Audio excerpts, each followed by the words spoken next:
Hi, I'm Tracy Davis. I'm Sterling Heights Fire Department Community Risk Reduction Officer, and I'm here today to tell you a little bit about Christmas safety when it comes to Christmas trees, live Christmas trees. I want to explain that it is important when you choose a live Christmas tree to make sure that you get one that is very alive. So when you walk up to it, you want to make sure that none of the needles are falling off into your hand. Occasional needle, that's okay, but if a whole bunch of them are falling off into your hand, that's an indication that that tree is dehydrated, and it's probably going to get more dehydrated by the time you take it inside your house. And that can be hazardous and cause fires if perhaps the tree is a little bit too close to a space heater, fireplace, candle. If you were to have any problems with your Christmas tree lights and maybe you had a surge of power, those Christmas tree lights could cause a fire. You have to think about things if you have pets in the house or young kids.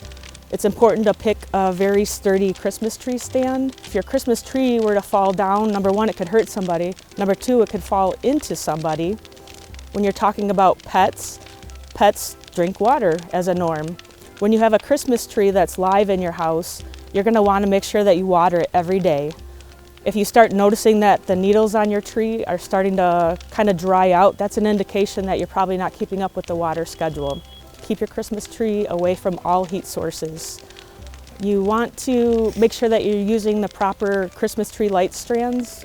We like to tell people to buy the LED lights. The LED lights burn less hot. They use less electricity. You can tie more of them together.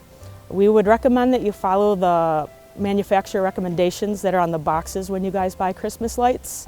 And for LED, you can probably put like 20 strands together. For the old traditional style that normally gets handed down family to family, those don't tend to last as long. They're less safe, they burn hotter, and because the wires have been manipulated a lot, you could have an electrical failure which could spark a Christmas tree on fire. When you are plugging things in for a Christmas tree, you want to make sure that if you are using a surge protector, you're going to want to make sure you're using one that's UL rated or ETL rated with a reset button.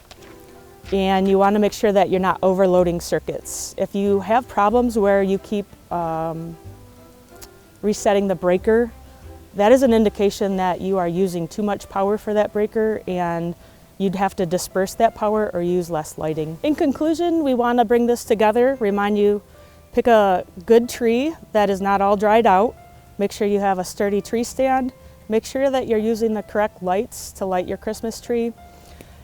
Make sure that you are turning your Christmas tree off every night or have it on a timer so that it shuts off. You don't want to leave that on all the time. And we want to wish you a very Merry Christmas. Taking the time to be safe is the way to celebrate with your family.